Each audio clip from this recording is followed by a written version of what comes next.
Hello students. Now we'll discuss about shipment on consignment basis. The method of payment is used when the export business is done through the agents. ठीक है, जब agents के through हम करते हैं.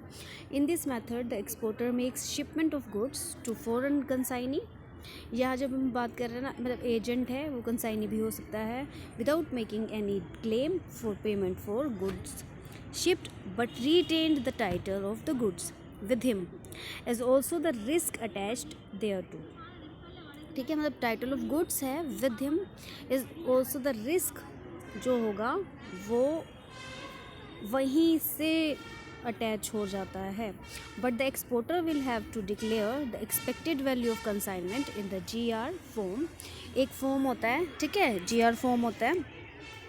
तो to meet the requirements of the foreign exchange management act, तो act के अंडर जो GR फॉर्म आएगा, ओके, तो ये हम पढ़ेंगे, ये फॉर्मेट अभी हम देखेंगे.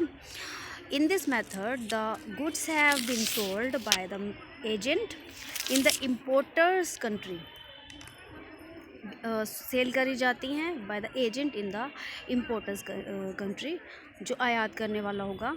His payment will be due on a future date.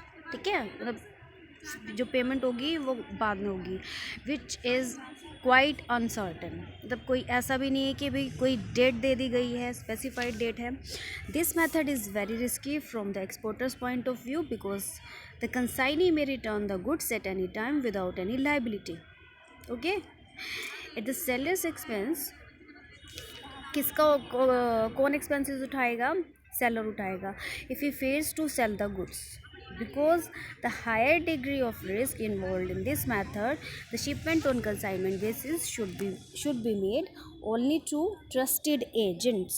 ठीक है, तो ये हो गया हमारा shipment on consignment basis. Then open account की जब हम बात कर रहे हैं तो ये एक मेथड ऑफ पेमेंट है. Exporter makes the shipment of the goods, collects the documents. क्या करना है? सबसे पहले कलेक्ट करना है डॉक्यूमेंट्स को, फिर sends them to the overseas importer. Exporter collect करेगा, फिर इम्पोर्टर को देगा and then waits for payment. ठीक है, पेमेंट के लिए वेट करे. And open account assumes previous accounts are settled wholly or partly before or at the time of making a new bill. ठीक है, होली भी हो सकता है, पार्टली भी हो सकता है, बिफोर भी हो सकता है और at time of making a new bill भी हो सकता है. Then this method is very simple and avoids number of complications associated with other payment methods. ठीक है, अवॉइड करेंगे हम number of complications. This mode of payment is most advantageous to the exporter because he transfers the title of goods without even getting any assurance of payment from the importer.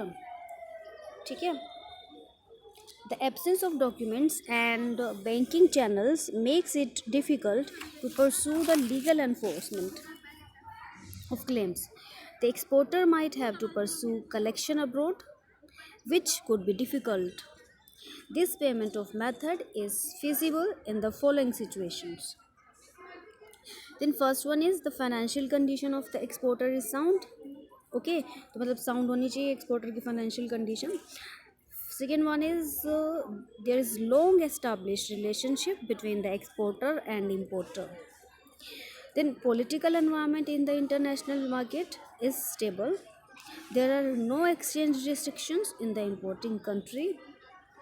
किसी तरह के कोई restrictions नहीं होते हैं. Generally this method is not followed unless parties are well known to each other.